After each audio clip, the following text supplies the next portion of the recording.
In the County of Kings, everyone goes hard. So when you go to a Nets game, do it right with an all-access membership. Get in on the Brooklyn Taste Program, free beer and wine pregame, and never pay a dime for food at concession stands. Go hard. It's the Brooklyn way. Call 718-NETS-TICKS or visit brooklynnets.com/all-access. This is the Stephen A. Smith Show podcast. I'm Stephen A. Cut the damn music. Good afternoon, ladies and gentlemen. Welcome to the Stephen A. Smith Show, coming at you as I love to do every weekday afternoon over the airwaves of ESPN Radio. That's 98.7 FM in New York City. That's 710 ESPN in L.A. That's Sirius XM ESPN Radio, Channel 80. Number to call up as always is 866-729-3776. That's 866-729-ESPN. You know, we got a lot of stuff to get into today. Jimbo Fisher, head coach for the Florida State Seminoles, is coming up. 30 minutes past the hour. Looking forward to talking to him. They should have a good team this year. Obviously, the Dallas Cowboys are making news. We'll definitely be talking about that. But the number one story percolating is still Kyrie Irving and LeBron James. You know, I'm going to say something here. I'm going to openly confess to you that what I'm about to say, it's personal. It's personal. One of the things that I pride myself in doing is that, you know, you're objective in pursuit of the facts. But once you acquire the facts and you disseminate it to the masses, you can be subjective in your opinion about those things. And you move forward from there. I want everybody to know that I have the greatest respect in the world for LeBron James. Not just because he's a champion. Not just because he's been to 7 consecutive NBA finals. Not just because he is the quintessential superstar of the modern day era and the closest thing to perfection as a superstar that I have ever seen. In terms of him being a role model, his philanthropy, his charitable donations, his leadership, and so on and so forth. But nobody's perfect. And sometimes LeBron James gets on my last nerves. And within the last couple of hours, he most certainly has. And I'll be the first to say to you, you better understand something. Ladies and gentlemen, it's not just applicable to me. It's applicable to the great Adrian Wojnarowski, Mark Stein, the Rick Bukers of the world, the David Aldridges of the world, the Mark Spears of the world, the Chris Broussards of the world, and so on and so forth. What I'm about to say is applicable to all of them. We never report everything we know. Contrary to what some of you out there would believe, we do exercise decorum and professionalism. And we do make a concerted effort to try to quell whatever biases may exist inside of us as human beings. But I got to tell y'all, there are some moments when a professional athlete literally tempts you to go nuclear on them. And I stand here before you today, right in that zone when it comes to LeBron James. Ladies and gentlemen, LeBron James sent out a tweet about me responding to Slam magazine, talking about not facts, people, boo, get another source. He's talking about me. He's talking about what I reported. And what I reported was that if LeBron James was in front of Kyrie Irving, I was told, quote, he would be tempted to whoop his ass. Excuse my language, it's Walt Disney Airwaves, but that's a quote. That's what was told to me. I did not speculate. I did not put that out there. It was told to me. Verbatim. In that manner. Tempted. Now, in defense of LeBron James, let's walk this back a little bit because people have gotten beside themselves.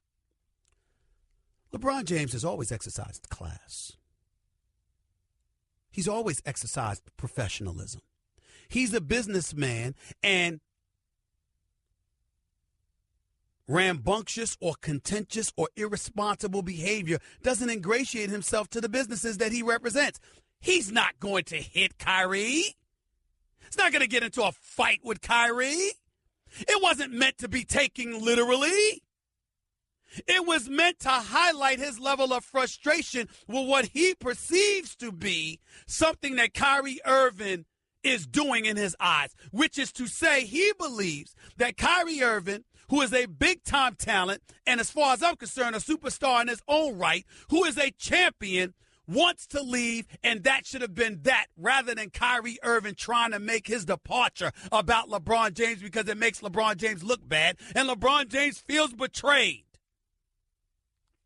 Ladies and gentlemen, I'm not speculating. That is what was told to me by confidants LeBron James spits out there. See, my name's not some of the people that LeBron James sits down and interviews with. I won't mention any names because I'm not trying to cast any aspersions on them. They're my colleagues, and I respect the hell out of them. And more power to them if they could get LeBron James to sit down with him. I understand he don't want to sit down with me. Fine. I could care less. But let's be clear.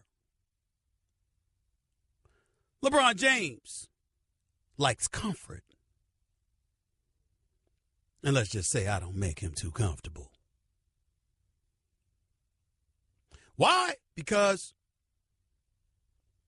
my ultimate issue is fairness. See, we could take sides all we want to about what's Kyrie doing and is he wise to do this, that, or the other. People need to understand something here. Kyrie Irving is not some dude who does not care about winning. Kyrie Irving is not some dude who believes he's going to lose if he doesn't have LeBron. Kyrie Irving believes he's a franchise caliber player who will win whether he has LeBron or not. And he believes he has elevated and graduated his game to such a degree that it is more than apropos for him to look for greener pastures beyond Cleveland.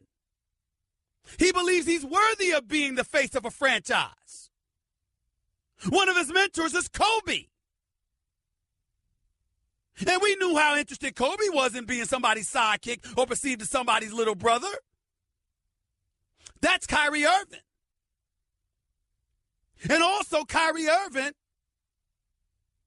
in his mind, according to his people, is not trying to malign or insult LeBron James by any turn. And matter of fact, they're extending credit to LeBron James because, as Adrian Wojnarowski pointed out in his column on ESPN.com over the weekend, it's LeBron who these stars have to thank for the business acumen that they're exercising by empowering themselves and putting themselves in position to take control of their own careers. LeBron is the one that instigated and initiated and provoked all of that. Kevin Durant spoke about it before. Dwayne Wade spoke about it before. Chris Paul spoke about it before. And now Kyrie Irving is doing the same. So Kyrie Irving, according to his camp, is saying, what's the problem? LeBron, on the other hand, is saying, excuse me, this narrative that's out there painting me in a bad light just because you want your own franchise is unfair to me, your brother and your teammate who's always been there for you. There's two separate sides. What did I say that was fake? What did I say that was fake news? And even if that were the case, why is it that LeBron James always has this penchant to say something like that about me? Was I wrong when I broke the story that he was going to South Beach? Was I wrong when I talked about how I'm hearing he's going back to Cleveland? I just refused to believe it because who the hell would want to leave South Beach? But I am hearing he's going back to Cleveland. What if I got into the real story about what happened with LeBron James against Boston the year before or that spring when he finally decided to leave Cleveland and take his talents to South Beach? But we don't want to get into that.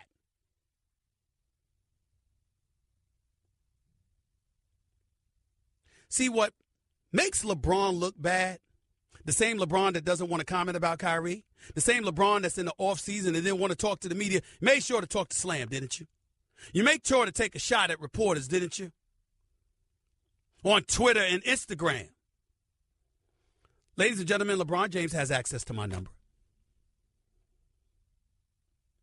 If it was almost any other superstar in the league, I'd have heard from them. They'd have called me directly. I'm not bragging, but I got it like that.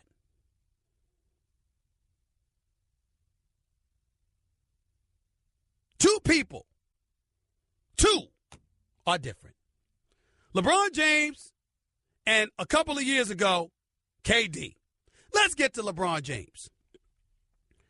For any negative quote that y'all want to point out about me, about LeBron James, I could point out 99 quotes that have come out of my mouth that have been nothing but positive about this man. About him, his family. He is a man. He is a player. He is a leader. He is a winner, etc. If LeBron James had a problem, it's because, ladies and gentlemen, he still hasn't gotten over me calling him out about Dallas. When he had 8 points in an NBA Finals game being guarded by the likes of Jason Terry and J.J. Barea and didn't want to shoot the ball. That's his problem. Kevin Durant's problem with me. Oh, what did I do? What is this crime that I committed? You know what it was, ladies and gentlemen? 2 years ago, I said KD's thinking about leaving OKC. He was out there filming a commercial in L.A., and I'm hearing, whether it's L.A. or someplace else, things might not work out in OKC. He's thinking about leaving.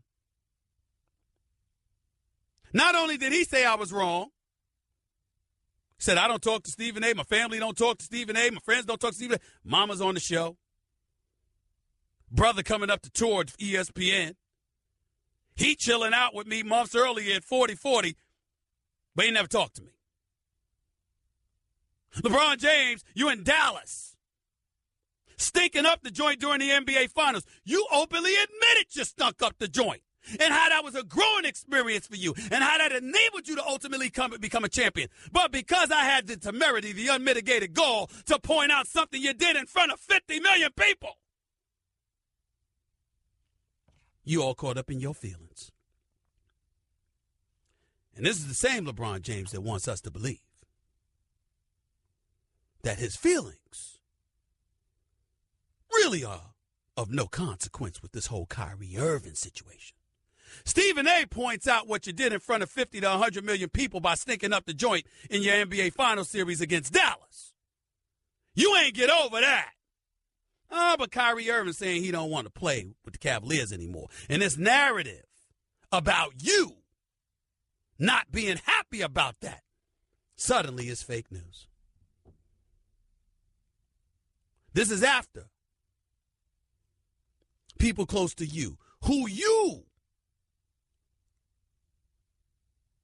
sign on to speak on your behalf, reach out to yours truly. And now it's fake news. Really, LeBron? Really? Y'all go ahead and talk to LeBron James all y'all want to.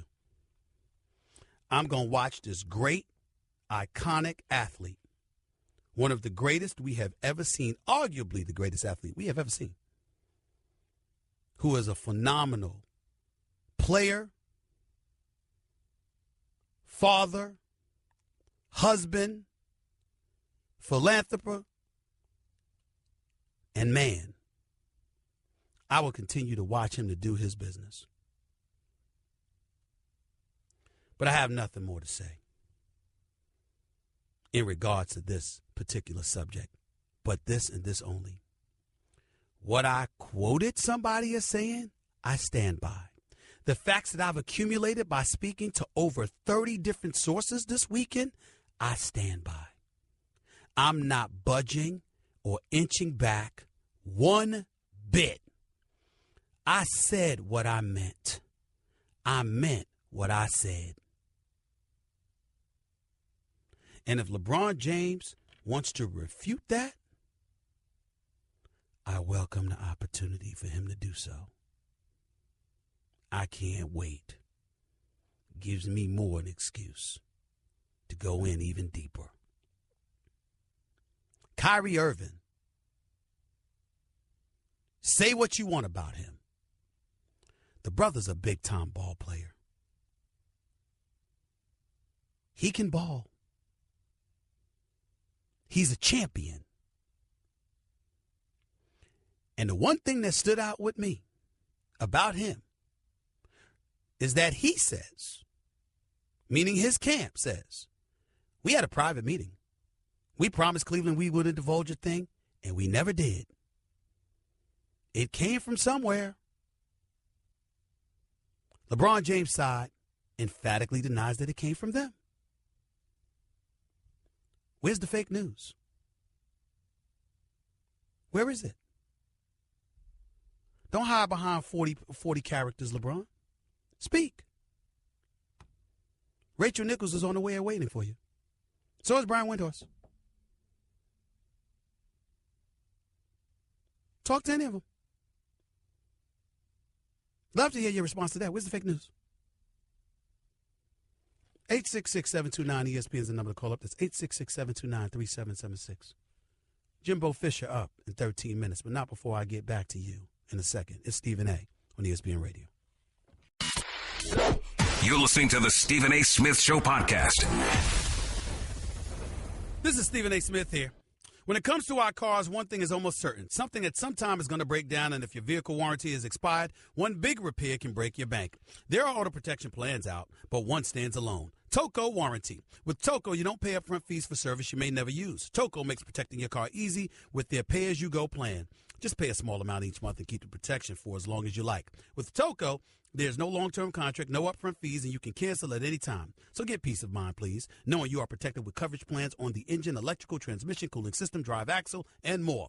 Plus, enjoy the benefits of roadside assistance and paid rental car fees. Toco's special concierge service guides you through the entire process from sales to claims to customer service, all under one roof. So don't risk being grounded by auto repairs you can't afford. See if you qualify for Toco at 800-211-2884. That's 800-211-2884. That's 800-211-2884. Once again, I want to reiterate to just sort of walk back things. And I'm going to get into it from this perspective. I think it's a black-white perspective to things. Yes, it's absolutely true that I was told if LeBron James was in front of Kyrie's face right now, he'd be tempted to whip his ass. End quote. It's not me speaking, it's a quote. But the flip side to it is that I understood. And most black folks understand. It's not to be taken literally. LeBron James is a businessman. He's damn near a billionaire. He represents Nike and Sprite and a host of other companies. His business ventures expand far and wide. He's not about to do anything stupid that would sully his reputation to such a degree. He would never do that. Wasn't to be taken literally. When people on the air, I really hope that it doesn't regress to violence. Will you stop it? I mean, is everybody a damn fool these days? Well, LeBron James looking like hitting Kyrie Irving. It's not going to happen. He wouldn't do that. And Kyrie wouldn't allow it. Like everybody needs to pump the brakes and calm down. That would not happen. Nobody was trying to say that LeBron James would do that literally. That's metaphorically speaking. He's that upset. Yes, it was a quote. Yes, I was accurate in a quote that was given to me. But under no circumstances did I believe for 1 second that LeBron literally would put his hands on another man over such a situation.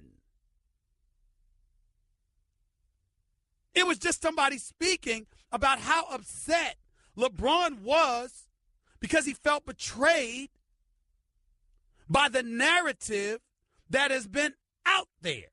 Because he felt that Kyrie, or feels that Kyrie, could do something to avoid it. In response, Kyrie's camp is like, wait a minute. We didn't do anything. Kyrie is looking to move on. He believes he's talented enough to be the face of a franchise. That's what he wants to do. He's a champion, too. And he's a closer. And he shouldn't have to defer to anybody, particularly an individual who isn't even sure he's going to be in that city next summer.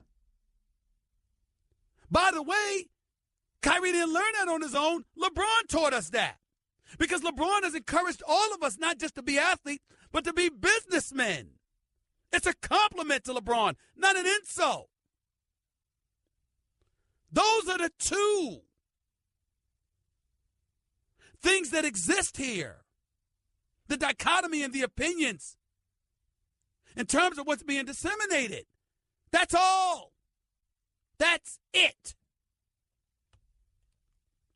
But if LeBron wasn't so caught up in his feelings, he wouldn't feel a need to imitate President Trump by trying to call something fake news.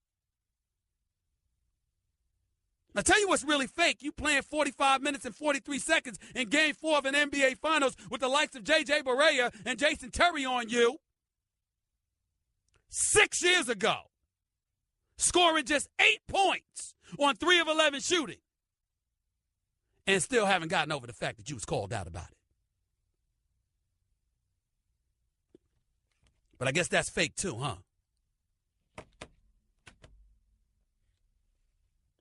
Let us not believe what our eyes see or saw, because that's certainly not the great LeBron James now. Back then, different story. Jimbo Fisher, head football coach for the Florida State Seminoles, up next with Stephen A. on ESPN Radio. Guess what? You're in the middle of the Stephen A. Smith Show podcast. Damn it, I mean it! 33 minutes past hour number 1 back here on the Stephen A. Smith Show, ESPN Radio. My honor and privilege to have my next guest on the line with me right now. He's the head coach for the Florida State Seminoles, national champion head coach, 2013. Jameis Winston is his quarterback. I'm talking about the one and only Jimbo Fisher is on the line with yours truly right now. Coach, good afternoon, sir. How are you? Good, Stephen A. How are you, buddy? Hey, man, it's always good talking to you, first of all. Wanted to say that. Secondly, I'm looking at your roster right now. Got a lot of talent. I believe in you. There's no question. I expect y'all to be good.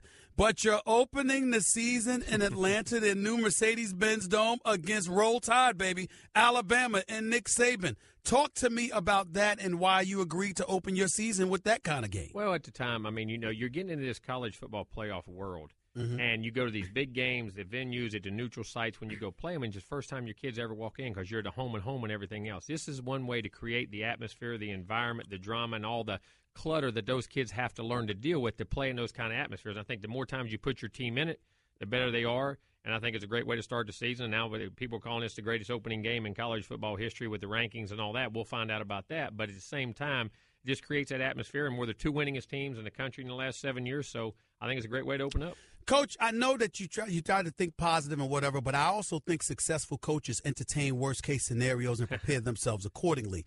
And so I'm asking you this question with that thought process in mind. Mm-hmm. If you are going to have a loss on your schedule because of this new age that you say, the college football playoffs, are you one of those guys that believe if you're going to lose, the earlier you lose, the better? I don't think there's any doubt. I mean, I think they say that's not as true, but I do think that is a product of the way we vote, look at things, playoffs, whatever it may be. And it also gives you a great chance to find out about your football team early and really find out, because sometimes you have a false pretense about your team. If you're having a lot of success and haven't played big teams, you find out early and you things you got to fix and work on. We're talking to Jimbo Fisher, head coach of Florida State Seminoles, right here with Stephen A. on ESPN Radio. You were quoted recently that you made life, quote-unquote, hell for players at spring practice, even calling yourself a, quote-unquote, a-hole. Mm-hmm. Now, I'm wondering, why did you say that about yourself? What were you doing to these players, Coach? Well, what were you doing to them? Making them respond to coaching and competition and toughness. Because, listen, we're in the – I call it – here's how far back I'm bad on this stuff. I call it Nintendo syndrome. But you know what I mean. When things don't go right, you hit the restart button. You know what I'm saying? Right, and put these kids in – and that's our society. Well, if it doesn't go well, I take my ball and go home. I don't compete. Putting those kids in adverse situations, playing with toughness, learning to play the next play, learning to fight your way back, once you're ahead, learning to sustain, but teaching them how to compete. And I think that's one of the things that we've lost in our society today. We're in a combine world. We got kids when they're in the 8th grade. They're the greatest things in the world, the 9th grade, the 10th grade, and they forget about one thing.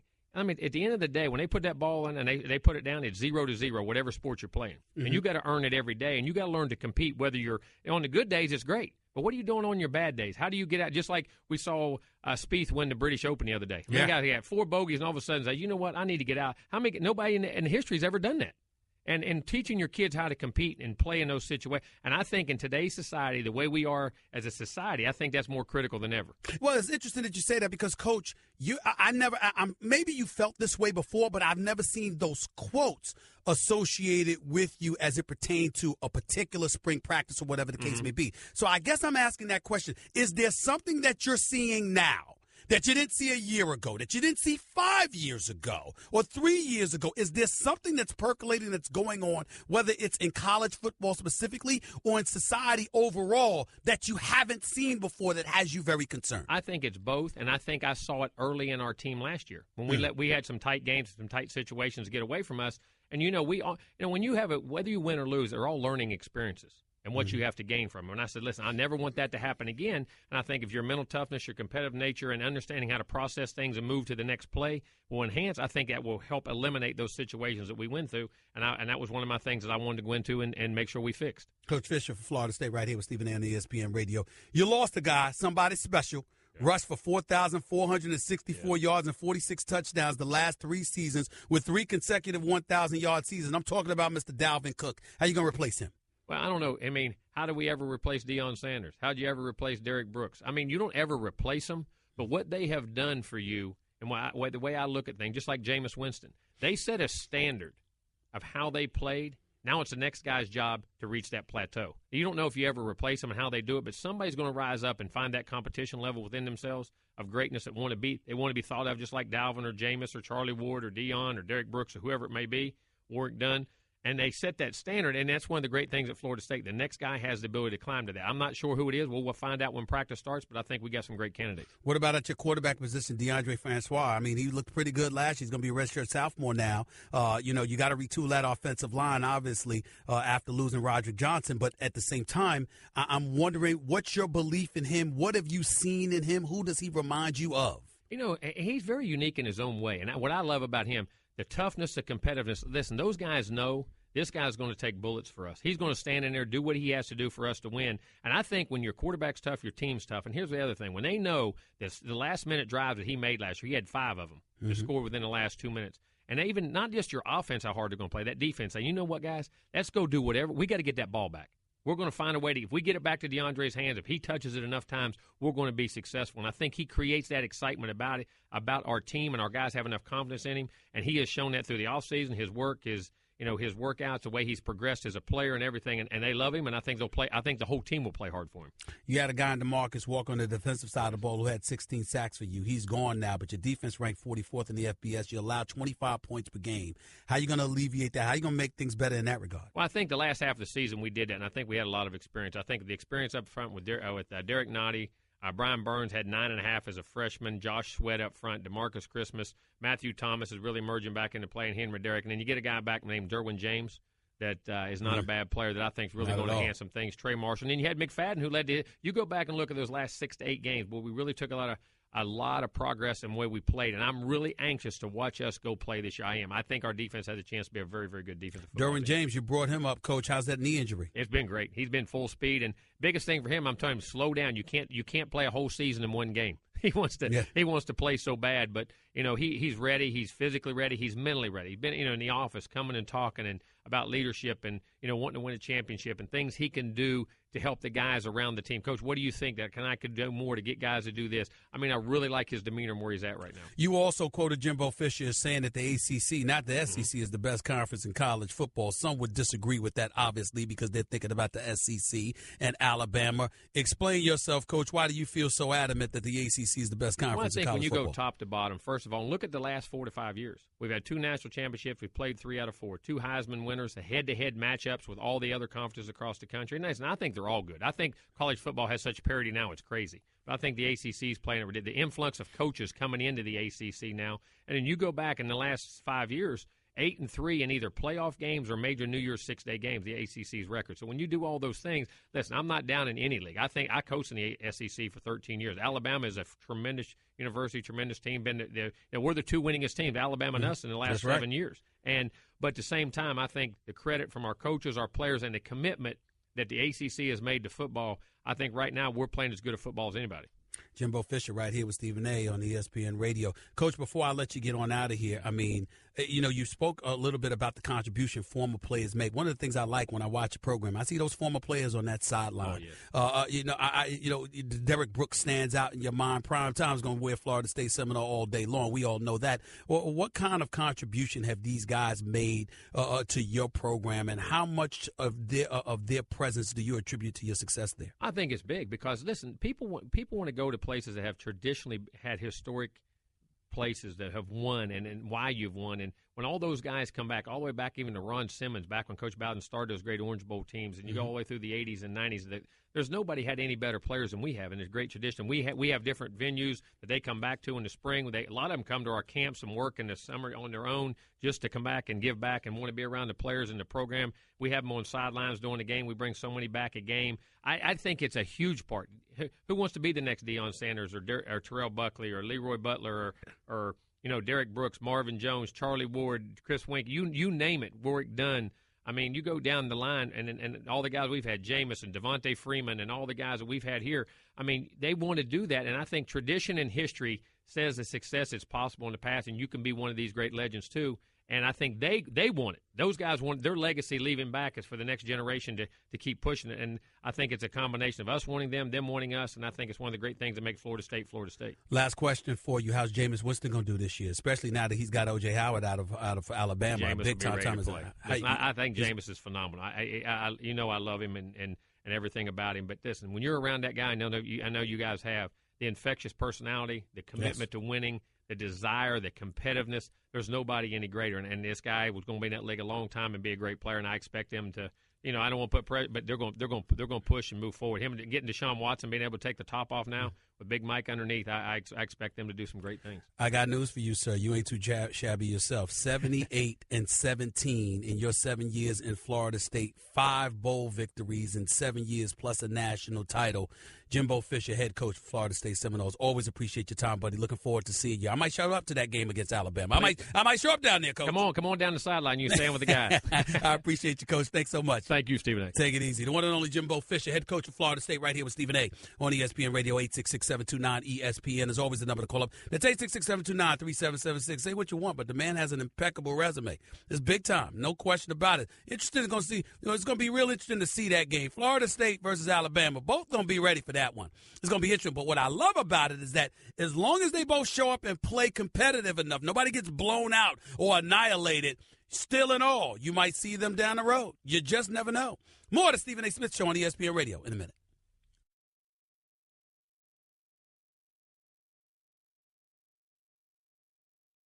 Daddy, where do babies come from? Honey? Mommy went to the store. Oh, well, you see, there's a mommy and a daddy, right? Right. And see, when they call Geico, they could save a bunch of money on car insurance. Oh, really? And that makes them happy? Yes, that makes them very happy. That's good. Yeah. Well, I'm glad we could have this talk, sunshine. Geico, because saving 15% or more on car insurance is always a great answer. You're listening to the Stephen A. Smith Show podcast. 10 minutes before hour number 2 back here on the Stephen A. Smith Show, ESPN Radio. We all need to take a moment to pause just for a second and give our heartfelt apologies to now former Dallas Cowboy wide receiver Lucky Whitehead. Evidently, he's not that lucky. Remember he was in the news yesterday, essentially being accused of committing robbery? Well, it turns out that it was a mistaken identity. The Dallas Cowboys they cut this man. They cut him. People, myself included. It was an aside to me. It was laughable because I just found myself thinking it never fails. The Dallas Cowboys, they won't let you down. They'll always end up in the news for something. Somebody will do something stupid. That's not applicable to Lucky Whitehead. According to the police, confirmed by our very own Adam Schefter, it's a case of mistaken identity. Lucky Whitehead is innocent. He didn't do what he was accused of doing. It wasn't him. And because of that, he's out of a job, looking for a new one. Dallas Cowboys prematurely jumped. We all did, not just the Dallas Cowboys, but damn. They've allowed I mean, have you seen them holding on to Ezekiel Elliott? Jerry Jones coming to his defense. I've seen nothing that indicates domestic violence based off of the accusations from Ezekiel Elliott's former girlfriend. NFL has been investigating over a year. Ezekiel Elliott plays on. Lucky Whitehead gets falsely accused. Before he's got a chance to pass gas, he gets cut. Pretty harsh, wouldn't you say? Pretty harsh. But forget about Dallas. We got to hold our own selves accountable. The fact of the matter is we went by the reports, and it turns out it was a case of mistaken identity. Rare that you hear about that happening, but that clearly was applicable in this particular case. It is what it is. Very, very unfortunate. I'll tell you something else, even more unfortunate. This ongoing investigation for Ezekiel Elliott. Ladies and gentlemen, anybody that commits domestic violence deserves to pay the price. Plain and simple. But this man hasn't been arrested, hasn't been tried, hasn't been convicted. He's been playing games for the Dallas Cowboys for the last year. And the NFL still is investigating the case, allowing it to drag on and be in the media. That is not fair to Ezekiel Elliott. I'll make fun of the Cowboys on the field all day long, or them stupidly finding themselves in trouble all day long, because I do believe they're an accident waiting to happen. I despise their fan base, the worst, most nauseating, delusional fan base in American history. But the Cowboys themselves as a team, as an organization, I can make fun of them too. Ezekiel Elliott does not deserve this. Get him in trouble, suspend him, or let it go. But to allow it to just drag on with his name dangling in the wind is egregious and cruel, especially on the part of the NFL. Hour number 2 up next with Stephen A. on ESPN Radio. That's just a sample of what you'll hear on the Stephen A. Smith Show. Weekdays at 1 p.m. Eastern on Sirius XM Channel 80 and the ESPN app.